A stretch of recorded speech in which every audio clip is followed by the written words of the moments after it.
Georgia ವಿಶ್ವವಿದ್ಯಾನಿಲಯದ medical ಸ್ಕೂಲ್ನಲ್ಲಿ ನಡೆಸಿದ ಅಧ್ಯಯನದ ಪ್ರಕಾರ ಈ ವಿಟಮಿನ್ ಬಿ2 ಕಣ್ಣಿನ ಪೊರೆ ಉಂಟಾಗುವುದನ್ನು ಮತ್ತು ಅದರ ಬೆಳವಣಿಗೆಯನ್ನು ತಡೆಯುತ್ತದೆ.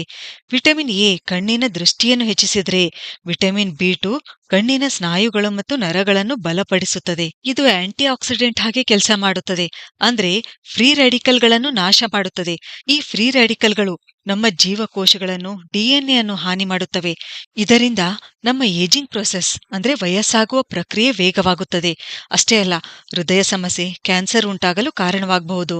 ವಿಟಮಿನ್ ಬಿ2 ಈ ಸಮಸ್ಯೆಗಳನ್ನು ತಡೆಯಲು ಸಹಾಯ ಮಾಡುತ್ತದೆ. ಡರ್ಮಟೈಟಿಸ್, ರಿಮಟೈಡ್ ಆರ್ಥ್ರೈಟಿಸ್ ಇಂತಹ ಆರೋಗ್ಯ ಸಮಸ್ಯೆಗಳಿಂದ ರಕ್ಷಿಸುವಲ್ಲಿ ಸಹಾಯ ಮಾಡುತ್ತದೆ.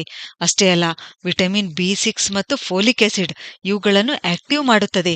ನಮ್ಮ ರೀಪ್ರೊಡಕ್ಟಿವ್ ಆರ್ಗನ್ಸ್, ಸಂತಾನೋತ್ಪತ್ತಿಯ ಅಂಗಗಳ ಸರಿಯಾದ ಬೆಳವಣಿಗೆಗೆ ಈ ವಿಟಮಿನ್ ಬಿ2 ಮುಖ್ಯ. ಇದು ನಮ್ಮ ಬಾಯಿ, ನಾಲಿಗೆ, ತುಟಿ